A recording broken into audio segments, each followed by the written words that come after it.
Hello friends, welcome to my channel. और आज हम लाइफ प्रोसेस चैप्टर का लेक्चर नंबर 4 स्टार्ट करेंगे। इसमें हम आज रेस्पिरेशन पढ़ेंगे। तो चलिए स्टार्ट करते हैं। लाइफ प्रोसेस तक हमने अभी तक न्यूट्रिशन ख़त्म कर चुके हैं। अब हम आज अपना रेस्पिरेशन करेंगे। तो चलिए न्यूट्रिशन के कुछ टॉपिक रिकैल करते हैं। पहला question, if in stomach HCl is not produced which enzyme will not function. अगर स्टोमच से HCl नहीं प्रोड्यूस होगा तो कौन सा एंजाइम अपने फंक्शन नहीं कर पाएगा। Option A ptyalin, option B trypsin, option C pepsin and option D chymotrypsin. तो कल हमने पढ़ा था कि अगर HCl नहीं प्रोड्यूस होगा तो हमारी जो पेप्सिन है वो वर्क नहीं कर पाएगी, क्योंकि हमारी HCl ही पेप्सिन को एक्टिवेट करती है, तब जाके पेप्सिन हमारे फूड को डाइजेस्ट करती है। अगर HCl प्रोड्यूस नहीं होगा तो हमारी पेप्सिन एक्टिवेट नहीं होगी। And second question, oxygen liberated during photosynthesis comes from. जो फोटोसिंथेसिस की प्रोसेस के दौरान जो हमारी ऑक्सीजन उसमें से प्रोडक्ट के फॉर्म में बाहर निकलती है वो कैसे आती है। वाटर की फॉर्म में आती है, क्लोरोफिल के फॉर्म में आती है, कार्बन डाइऑक्साइड के फॉर्म में आती है, ग्लूकोज के फॉर्म में आती है, बताइए। तो हमें पता है कि फ़ोटोसिंथेसिस में हमारे दो ही चीज़ें बाहर आती हैं। एक हमारा आता है ग्लूकोज, जिसका फार्मूला है C6H12O6, और एक हमारा आता है कार्बोहाइड्रेट, उसे हम इसमें इन्वॉल्व नहीं करेंगे। और ये हमारा वाटर भी उसमें से इवॉल्व होता है। तो वाटर में हमारा एक हाइड्रोजन गैस है, तो उसी से हमारा ऑक्सीजन लिबरेट होता है, उसी से हमारा ऑक्सीजन बाहर आता है। थर्ड क्वेश्चन है, which helps in emulsification of fat. हमारा जो फैट होता है, जो डाइजेस्ट होता है, उसे कौन डाइजेस्ट करता है। Option A pancreatic juice, option B salivary amylase, option C HCl, option D bile. तो इसका करेक्ट आंसर होगा ऑप्शन डी बाइल, क्योंकि जो हमारा बाइल होता है वो लीवर सिक्रेट करता है और ये हमारा इमल्सिफिकेशन ऑफ फैट करता है, जो हमने पिछले क्लास में पढ़ा था। बाकी हमारा पैंक्रियाटिक जूस पैंक्रियाज में होता है, उसका वो दूसरा होता है सलाइवरी एमाइलेज, स्टार्च डाइजेस्ट करता है। सलाइवरी एमाइलेज का काम है स्टार्च डाइजेस्ट करना, स्टार्च। और ये कितना परसेंट करता है, 30 to 40%। और हमारा HCl जो होता है वो पेप्सिन को एक्टिवेट करता है। हमने ऊपर अभी पढ़ा भी है कि HCl हमारा पेप्सिन को एक्टिवेट करके हमारा डाइजेशन में हेल्प करता है। और चलिए अब नेक्स्ट क्वेश्चन नहीं, अब हम अपना टॉपिक आज का जो है रेस्पिरेशन उसे स्टार्ट करते हैं। तो रेस्पिरेशन हम किस प्रोसेस को कहते हैं। तो respiration is the process of break down of glucose to release energy. तो ये इसकी सिंपल सी डिफिनेशन है कि रेस्पिरेशन किस प्रोसेस को हम कहते हैं। रेस्पिरेशन उस प्रोसेस को हम कहते हैं जिसमें हमारा ग्लूकोज ब्रेक होता है और एनर्जी हमें देता है। अब ये ग्लूकोज कैसे फॉर्म होता है, जैसे फोटोसिंथेसिस में ग्लूकोज फॉर्म होता है, वैसे जब हम खाना खाते हैं तो हमारा फूड सिंपलर पार्ट में कन्वर्ट होके कॉम्प्लेक्स पार्ट में कन्वर्ट होके एक टाइम ऐसा आता है जब वो ग्लूकोज में कन्वर्ट होता है, और उसकी ब्रेकडाउन की प्रोसेस को हम रेस्पिरेशन करते हैं, जिसमें हमें हमें एनर्जी मिलती है। और हमें एनर्जी कौन देता है, ये शायद रेस्पिरेशन की ज़्यादातर प्रोसेस हमारी माइटोकॉन्ड्रिया में होती है। और एनर्जी का हमारा सबसे अच्छा सोर्स ATP है, जो हमें एनर्जी प्रोवाइड करता है। और रेस्पिरेशन कितने टाइप के होते हैं। रेस्पिरेशन 2 टाइप के होते हैं, एक एरोबिक रेस्पिरेशन होता है, एक एनारोबिक रेस्पिरेशन होता है। एरोबिक रेस्पिरेशन वो रेस्पिरेशन होता है जब ग्लूकोज ब्रेक डाउन तो होता है लेकिन ऑक्सीजन की प्रेजेंस में होता है। और एनारोबिक रेस्पिरेशन में जब ऑक्सीजन की एब्सेंस में हो, जैसे हमारा ईस्ट में होता है और कुछ बैक्टीरिया में होता है, उनमें एनारोबिक रेस्पिरेशन होती है। फिर से रिकॉल करिए, जब ऑक्सीजन की प्रेजेंस में होता है तो एरोबिक रेस्पिरेशन, जब ऑक्सीजन की एब्सेंस में होता है तो एनारोबिक रेस्पिरेशन। अब इसके एग्जांपल देखते हैं। जैसे एरोबिक रेस्पिरेशन का एग्जांपल है ग्लाइकोलाइसिस।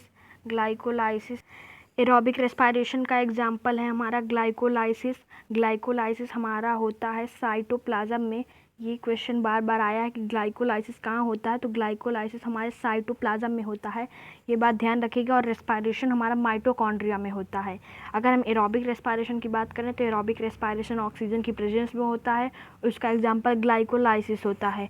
ग्लाइकोलाइसिस हमारा साइटोप्लाज्म में होता है, ये बात याद रहेगी। ठीक है, चलिए आगे चलते हैं।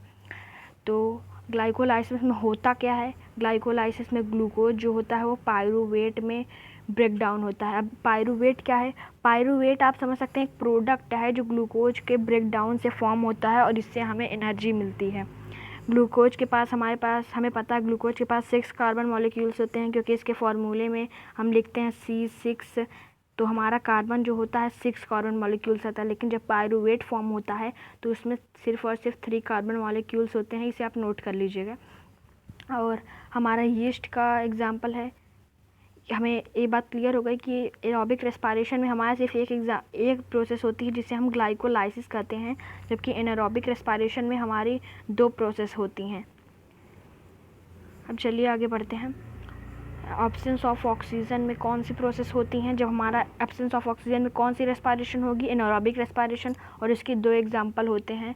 एक हमारा यीस्ट में ये ऑकर करता है जिसमें हमारा एब्सेंस ऑफ ऑक्सीजन से ethanol plus carbon dioxide plus energy बनती है।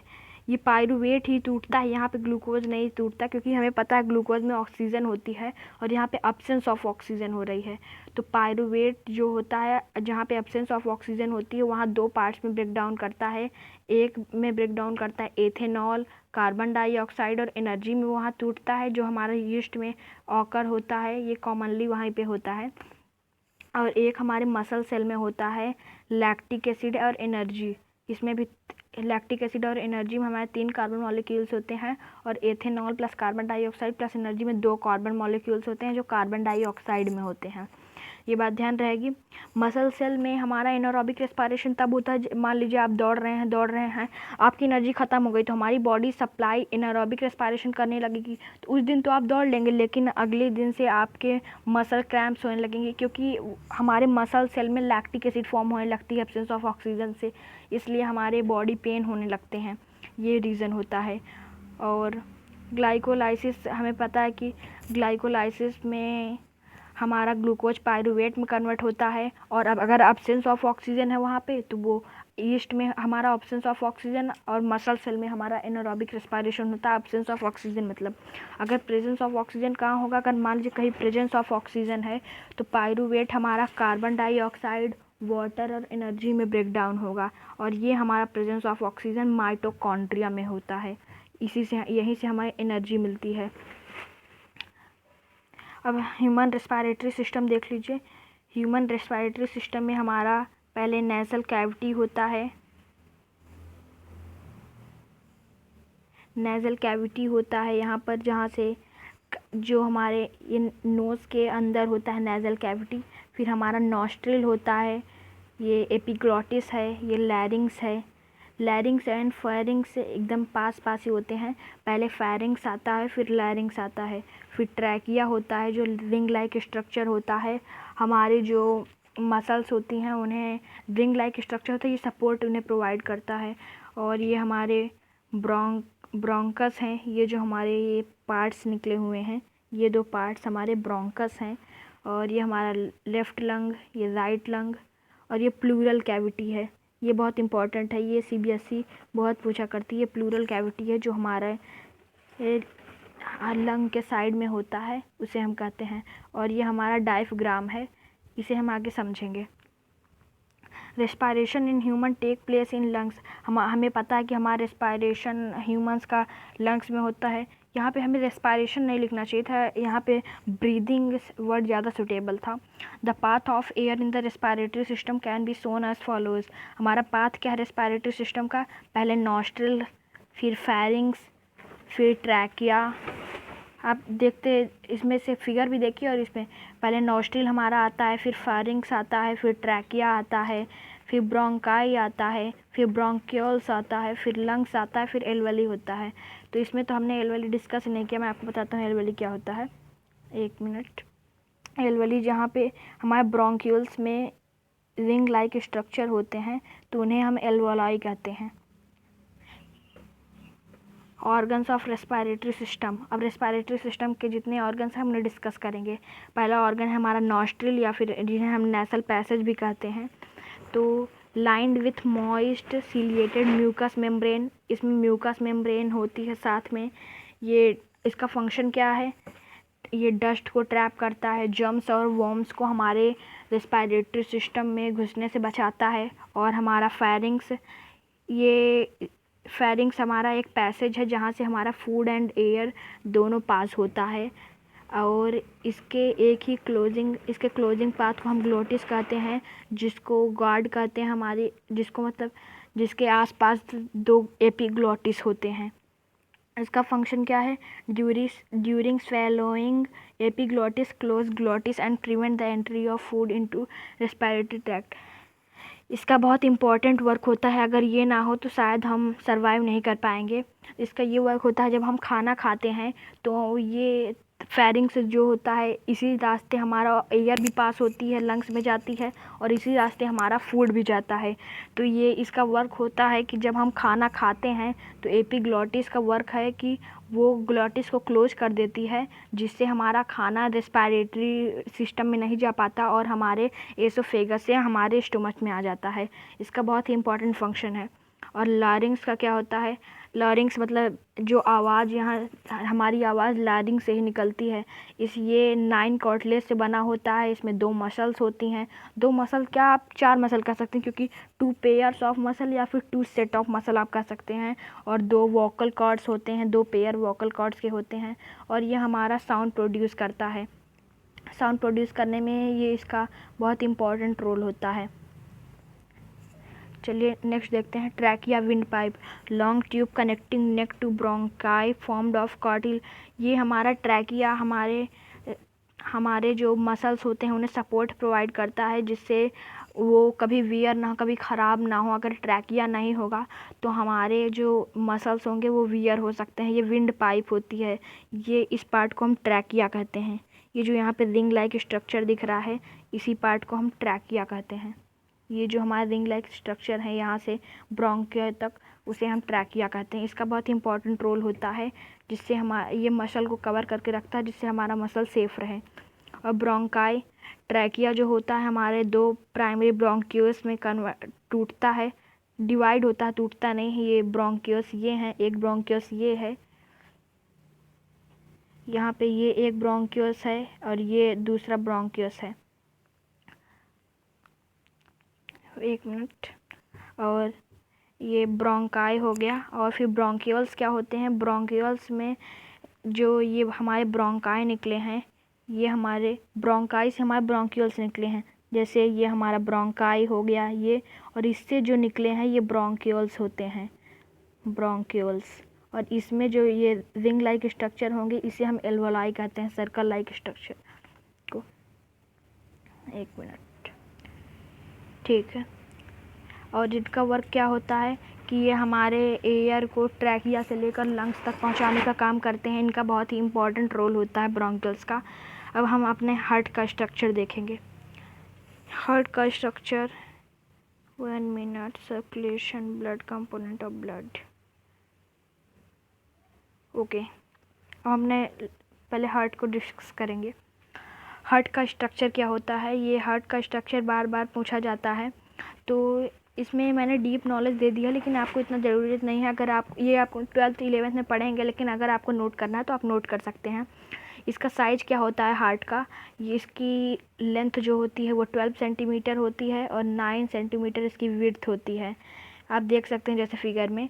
और ये इसकी लोकेशन क्या होती है, ये हमारे चेस्ट कैविटी के लेफ़्ट में होता है, जो हमारे चेस्ट के लेफ़्ट साइड में ये लोकेट होता है।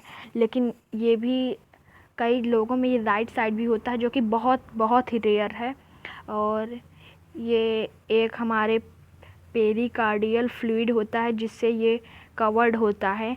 और हमें पता है कि ह्यूमन बीइंग्स 4 चैम्बर्ड हार्ट होते हैं उनके पास, जबकि कई क्रोकोडाइल्स के पास भी 4 चैम्बर्ड हार्ट होते हैं, एम्फीबियंस के पास 2 चैम्बर्ड हार्ट होते हैं, बर्ड्स के पास भी 2 चैम्बर्ड हार्ट होते हैं। तो हमारे 4 चैम्बर्स होते हैं हार्ट के।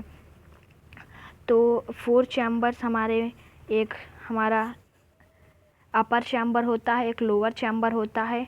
अपर चैम्बर में हमारा राइट एंड लेफ्ट वेंट्रिकल्स आते हैं, और ऑरिकल्स और वेंट्रिकल्स में बहुत डिफरेंस होते हैं, मैं आपको बताऊंगा बाद में।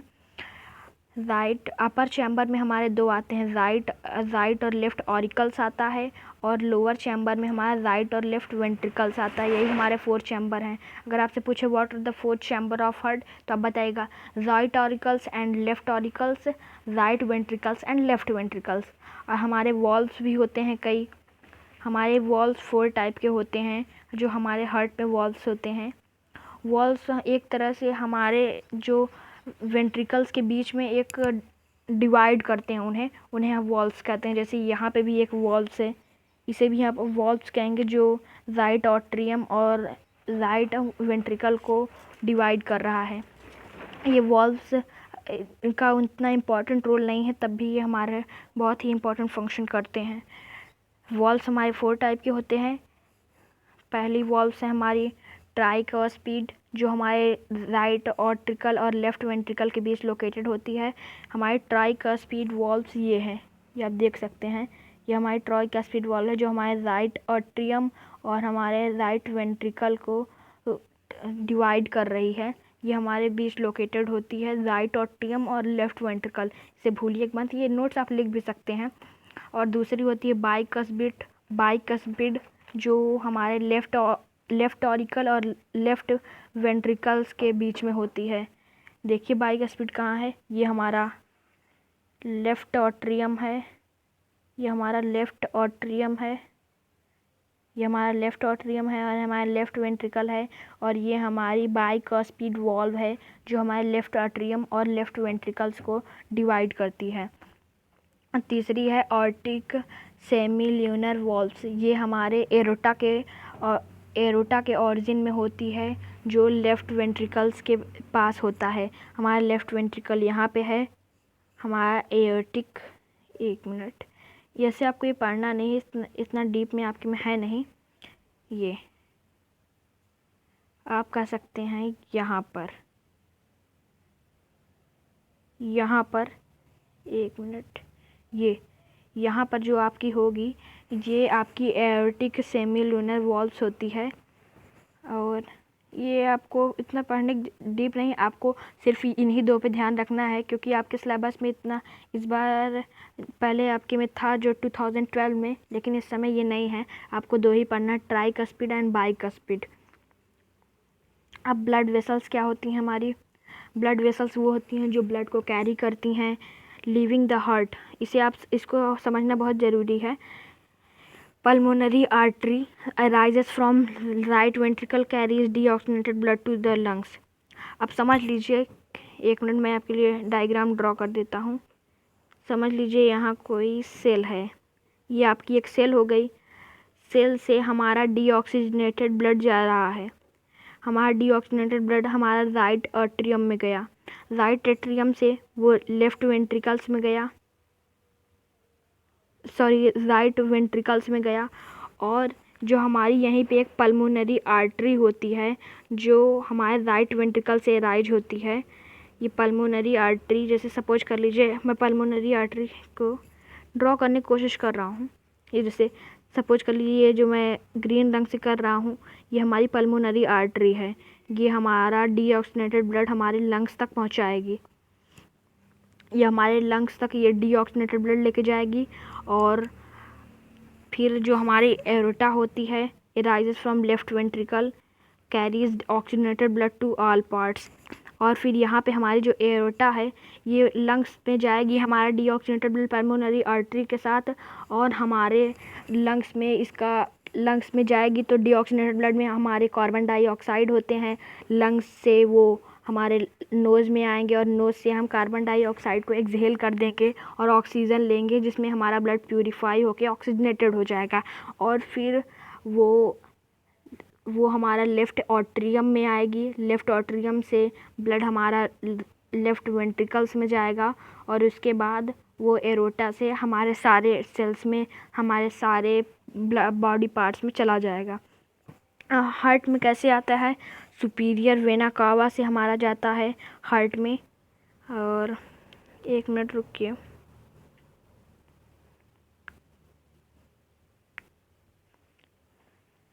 एक मिनट।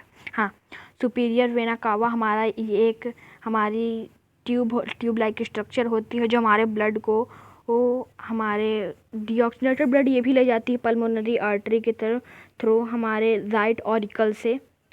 और इन्फीरियर वेना कावा क्या होती है, जो हमारे डीऑक्सीजनेटेड ब्लड को हमारे लोअर पार्ट्स ऑफ बॉडी से ले जाती है राइट ऑट्रियम में। अगर आप इसे ना समझ पाए हो तो रुकिए मैं आपको दोबारा रिपीट कर देता हूँ। इसने क्या कहा है, ये कह रहे हैं कि जो हमारा सुपीरियर वेना कावा होता है ये डीऑक्सीजनेटेड ब्लड लेता है, लेकिन हमारे अपर बॉडी पार्ट्स जैसे हमारा हेड हो गया, हमारा चेस्ट हो गया और राइट ऑरिकल में लेके जाता है हमारा डीऑक्सीजनेटेड ब्लड। लेकिन जो इन्फीरियर वेना कावा होता है वो हमारे लोअर बॉडी पार्ट से डीऑक्सीजनेटेड ब्लड लेता है और हमारे राइट ऑट्रियम में जाके वो ब्लड वहाँ पे सप्लाई करता है। हमारे ह्यूमंस में डबल सर्कुलेशन होता है। यहाँ पे आपको फैक्ट बता दूँ कि जो सारी हमारी पल्मोनरी आर्टरी होती हैं वो ऑक्सीजनेटेड ब्लड ले जाती हैं। नहीं, हमारी सारी आर्टरी ऑक्सीजनेटेड ब्लड ले जाती हैं, सिर्फ एक पल्मोनरी आर्टरी है जो हमारी ऑक्सीजनेटेड ब्लड ले जाती है। और एक इसी का अपोजिट हमारी सारी वेंस डीऑक्सीजनेटेड ब्लड ले जाती हैं, लेकिन हमारी pulmonary veins oxygenated blood lungs से हमारे हार्ट तक सप्लाई करती है। अब सर्कुलेशन ऑफ ब्लड देखते हैं। When the muscle of heart relax from इस प्रोसेस राइट वेंट्रिकल, यहाँ से आप समझ लीजिए कि हमारे में डबल सर्कुलेशन होता है। इस फिगर को मैं आपको दिखाता हूँ।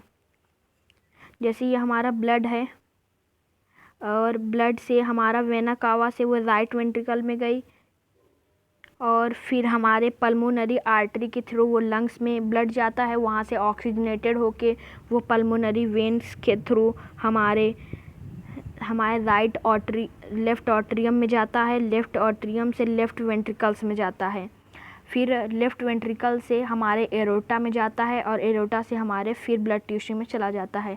अगर आपको नहीं समझ में आया तो रुकिए मैं आपको दोबारा रिपीट कर देता हूँ, एक minute.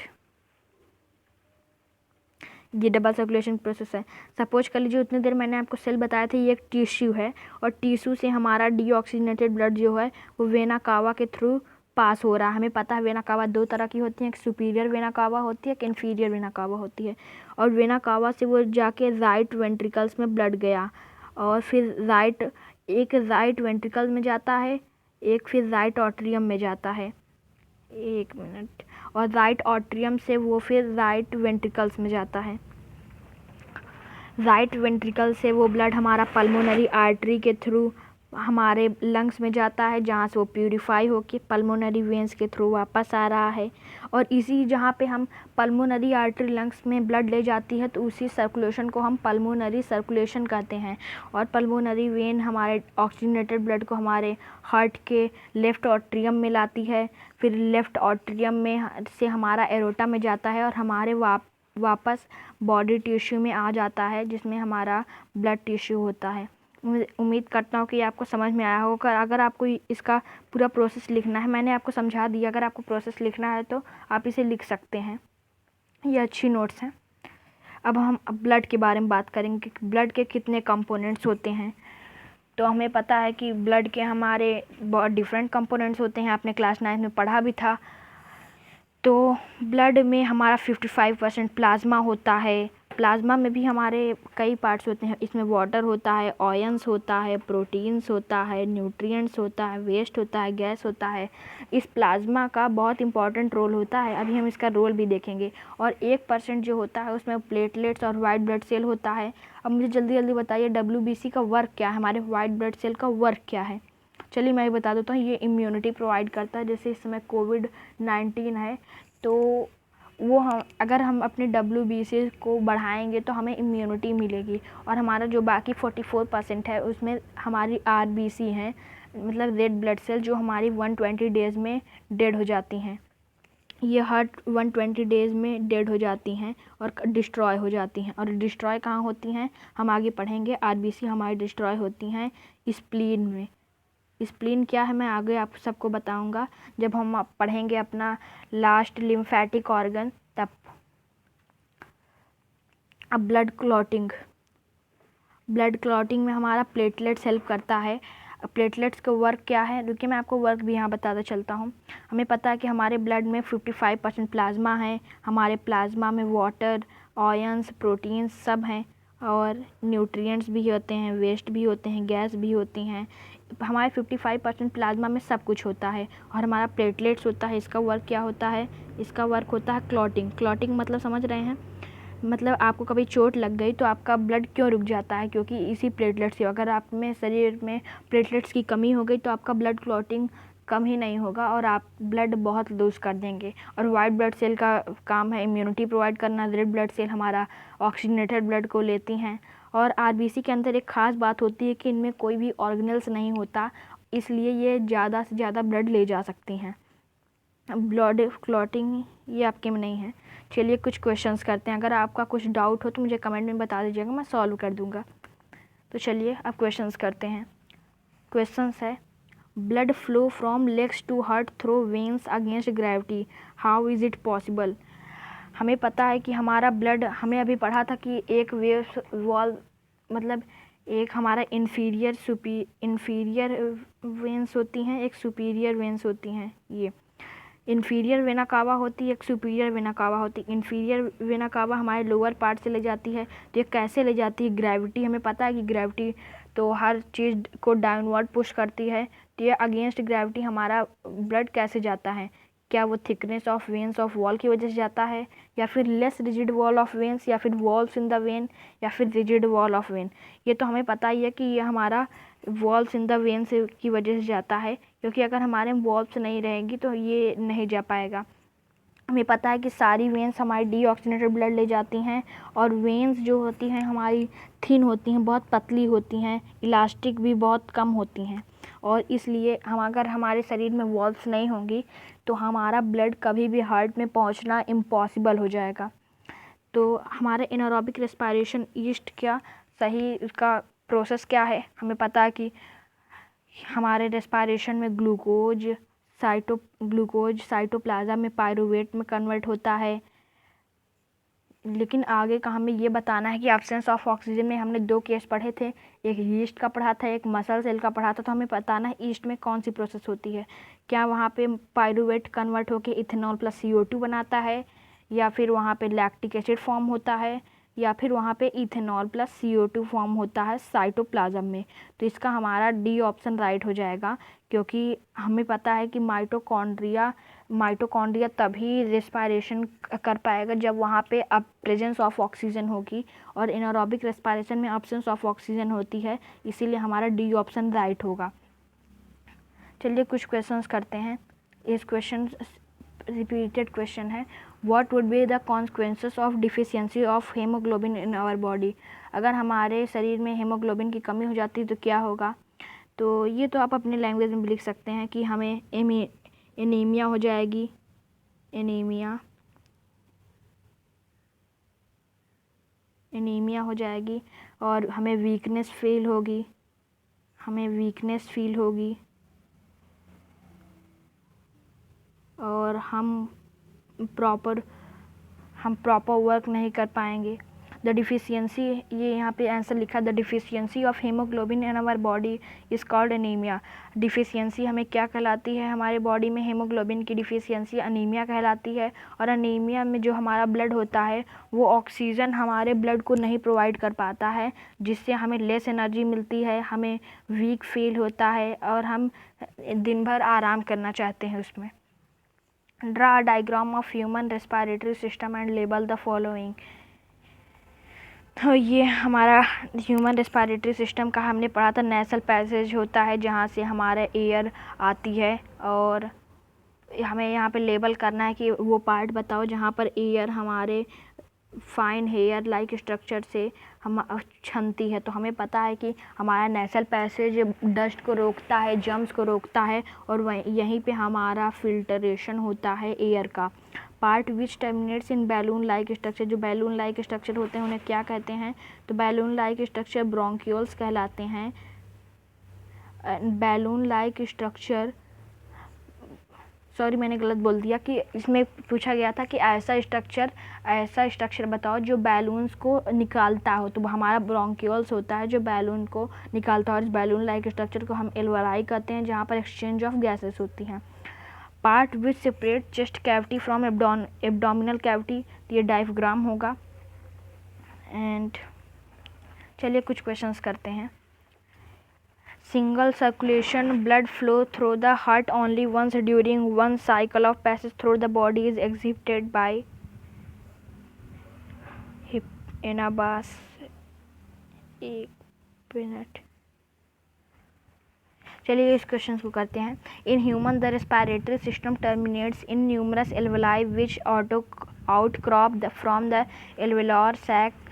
The reason for having such numerous alveoli is, हमारे शरीर में इतनी ढेर सारी एल्वेलाई हैं, इसका रीज़न क्या है? जिससे हमारा एयर का वॉल्यूम इंक्रीज़ हो जाए, या फिर हमारे लंग्स को एक प्रॉपर शेप और पोजीशन मिल जाए, या फिर हमारे लंग्स को इलास्टिसिटी मिल जाए, या फिर गैसियस डिफ्यूज़न का सरफेस एरिया इंक्रीज़ हो जाए। तो इसका डी ऑप्शन राइट होगा, जिससे हमारे गैसियस डिफ्यूज़न का एरिया इंक्रीज़ हो जाए और वहाँ ज़्यादा से ज़्यादा गैस एक्सचेंज हो सके। Third question, glycolysis forms an integral part of which of the following respiration. Glycolysis कौन सा प्रोसेस में कौन सा पार्ट बनाती है? तो एनारोबिक और एरोबिक रेस्पिरेशन दोनों में होता है। हमें पता है ग्लाइकोलाइसिस पायरुवेट में कन्वर्ट होके, अगर एनारोबिक रेस्पिरेशन है तो ईस्ट सेल में और मसल सेल में होता है। अगर एरोबिक रेस्पिरेशन है तो हमारे माइटोकॉन्ड्रिया में वो हमें एनर्जी प्रोवाइड करता है। अब कुछ क्वेश्चंस है। Draw a diagram of human respiratory system and label on it diaphragm and लैरिंग्स। तो हमें पता है हमारा लैरिंग्स जो होता है वो फेरिंग्स के नीचे होता है, और इसका वर्क क्या होता है? इसका वर्क होता है कि हमारी जो वॉइस होती है उसे प्रोड्यूस करना, और हमारा डायफ्राम का स्ट्रक्चर ये हमारा एब्डोमिनल कैविटी को सेपरेट करता है। लिस्ट इन tabular form 3 difference between artery और वेन के बीच 3 डिफरेंस लिखना है। तो पता है हमें आर्टरी ऑक्सीजनेटेड ब्लड ले जाती है सिर्फ पल्मोनरी आर्टरी थ्रू, क्योंकि पल्मोनरी आर्टरी हमारा डीऑक्सीजनेटेड ब्लड लेके जाती है लंग्स तक, और वेंस जो होती हैं हमारा डीऑक्सीजनेटेड ब्लड ले जाती हैं। फिर एक्सेप्शन है पल्मोनरी वेंस। और आर्टरी होती हैं वो ब्लड हमारे डिफरेंट बॉडी आर्गन से हार्ट तक पहुंचाती हैं, और वेंस जो होते हैं वो हमारे डिफरेंट बॉडी आर्गन से ब्लड में पहुंचाते हैं। आर्टरी क्या वर्क करती है? आर्टरी वर्क करती है कि हार्ट से ब्लड लेगी और हमारे जितने भी ऑर्गन से वहाँ पहुंचाएगी, लेकिन वेन्स हमारे क्या करते हैं कि डिफरेंट ऑर्गन से जो डीऑक्सीजनेटेड ब्लड होगा उसे ले जाएगी। आर्टरी के थिक वॉल होती है और वेन्स थिन वॉल वाले होते हैं। वेन्स के वॉल्स होते हैं और आर्टरी में वॉल्स नहीं होते हैं। चलिए कुछ क्वेश्चंस करते हैं। When air is blown from mouth into test tube containing lime water, the lime water turn milky due to the presence of, इसका ऑप्शन आंसर होगा कार्बन डाइऑक्साइड। क्योंकि हमने पढ़ा है आपने पढ़ ही लिया होगा अपने पहले चैप्टर में कि हमारे जब हम अपना एयर फूंकते हैं तो हमारे मुंह से कार्बन डाइऑक्साइड एक्सहेल होती है। तो कार्बन डाइऑक्साइड कैल्शियम हाइड्रोक्साइड से रिएक्ट करेगी। अब इसमें तो कैल्शियम हाइड्रोक्साइड कहीं दिया नहीं है, तो यहाँ पे दिया है लाइम वाटर, और लाइम वाटर का फॉर्मूला क्या है? Calcium hydroxide. और जब कैल्शियम हाइड्रोक्साइड लाइम वाटर से रिएक्ट करती है तो वो कैल्शियम कार्बोनेट फॉर्म करती है, जिसका कलर होता है milky colour. Which of the following, इसे नहीं, ये बताइए which is the correct sequence of air passage during inhalation. जब हम सांस लेते हैं तो इसमें से कौन सा पैसेज है जो होता है? पहले वो नॉस्ट्रिल, लॉरिंग्स, फेरिंग्स, ट्रैकिया, लंग्स, इसमें ABCD में कौन सा होगा? तो हम सीधा कर सकते हैं, पहले हमारा नेसल पैसेज से वो पास होगी, फिर ट्रैकिया, फिर फेरिंग्स, फिर लैरिंग्स, फिर एलाई। नेसल पैसेज में हमारे डस्ट जो होंगे वहाँ पे फिल्टर हो जाएंगे। ट्रैकिया हमें रिंग लाइक स्ट्रक्चर प्रोवाइड करती है। I think this is also wrong. D option is not right. D option is right because पहले हमारा फारिंग्स आता है फिर लैरिंग्स आता है। Sorry I am wrong. चलिए कुछ क्वेश्चंस करते हैं। Why is the rate of breathing in aquatic organism much faster than in terrestrial organism. तो इसका हम कह सकते हैं एक्वेटिक ऑर्गेनिज्म को डिजॉल्व ऑक्सीजन लेनी पड़ती है। जो हमें पता है वाटर का फार्मूला है H2O, और इसमें ऑक्सीजन डिजॉल्व होती है, इसलिए उन्हें ब्रीदिंग जल्दी करनी पड़ती है, क्योंकि उनके लिए वो ऑक्सीजन सफिशिएंट नहीं होती। और हम टेरेस्ट्रियल हैं, मतलब हम लैंड पे रहते हैं तो हम इजली ऑक्सीजन एटमॉस्फेयर से गेन कर लेते हैं, इसलिए हमारा स्लो होता है एक्वेटिक ऑर्गेनिज्म के से। Why is blood circulation in human heart called double circulation? क्योंकि हमारे में डबल सर्कुलेशन होता है, पहले हमारा ब्लड जो होता है हार्ट से लंग्स में जाता है, फिर लंग्स से हार्ट में आता है, यहाँ पे 2 बार साइकिल होती हैं। चलिए कुछ क्वेश्चंस करते हैं। In which of the following vertebrates heart does not pump oxygenated blood to different parts of the body? ये आपके में नहीं है। चलिए ये भी इट इज़ नॉट ऑल्सो जी। Which of the following statement is correct? Pyruvate can be converted into ethanol and carbon dioxide by yeast. Option B. Fermentation take place in aerobic bacteria. Option 3. Fermentation take place in mitochondria. Option 4. Fermentation is a form of anaerobic respiration. इसमें बताना कि कौन सा correct है। तो हमें पता है कि जो हमारा फर्स्ट वाला है वो करेक्ट है, क्योंकि पायरुवेट हमारा इथेनॉल और कार्बन डाइऑक्साइड में कन्वर्ट होता है। और फर्मेंटेशन एरोबिक बैक्टीरिया में होता है, नहीं फर्मेंटेशन हमारे एरोबिक बैक्टीरिया में नहीं होगा, क्योंकि हमें पता है फर्मेंटेशन तभी ऑकर होगा जब वहाँ पे एब्सेंस ऑफ ऑक्सीजन होगा, और एरोबिक में हमें प्रेजेंस ऑफ ऑक्सीजन होता है। तो बी ऑप्शन हमारा नहीं होगा, बी ऑप्शन को कट कर देते हैं। अब सी वाला, C fermentation take place in mitochondria, तो ये भी गलत होगा। हमारा फर्मेंटेशन माइटोकॉन्ड्रिया में नहीं होता है। फर्मेंटेशन जो फॉर्म ऑफ एनारोबिक रेस्पायरेशन, तो ये सही है और ये सही, तो फर्स्ट एंड फोर्थ जिसमें होगा वही सही होगा। तो हमारा सी ऑप्शन राइट हो जाएगा।